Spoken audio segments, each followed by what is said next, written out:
ছোট্ট বাচ্চাদেরকে শিখাবেন যে বাবা, তুমি যদি কোনো কাজ করো কেউ দেখে না, দেখে কে?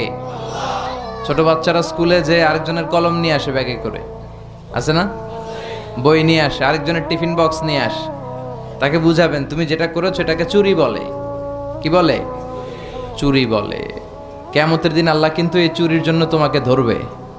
একবার যদি ছোট্ট বাচ্চার কোমল হৃদয়ে এই ভয় ঢুকিয়ে দিতে পারেন, জীবনেও চুরি করবে। এগুলো শিখায় না, বড় হয়ে হয় বড় বড় চোর, ডাকাত।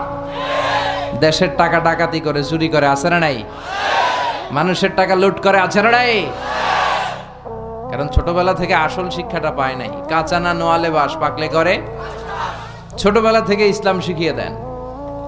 ইসলাম বলে তোমার বাচ্চা জন্মগ্রহণ করেছে, নবজাতক শিশু, নিউ বর্ন বেবি, তার আমল নামা এখনো শুরু হয় নাই, 10 বছর পরে শুরু হবে। কিন্তু 10 বছর আগেই জন্মানোর সাথে সাথে কানের সামনে আজান দিয়ে ইসলামটারে তুমি তুলে ধরো, ঠিক কিনা?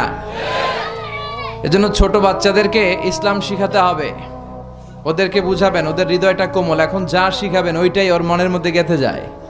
কথা বলেন। আপনি যদি এখন কোরআন শিখান, শিখবে কোরআন।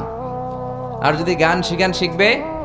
বাবার মুখে প্রথম যেদিন শুনেছিলাম গান, সেদিন থেকে গানি জীবন, গানি আমার প্রাণ।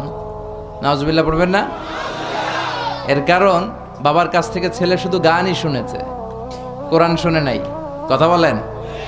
আর যদি কোরআন শুনতো, বলতো বাবার মুখে প্রথম যেদিন শুনেছি কোরআন, সেদিন থেকে কোরআনই জীবন, কোরআনই আমার প্রাণ। ঠিক কি না?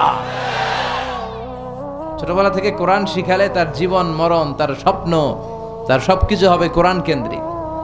আর ছোটবেলা থেকে যদি আইব বাচ্চুর গান শিখান, সব ভালো তুই একা বাসিস নে, একটু ভালোবাসতে দিস মোরে।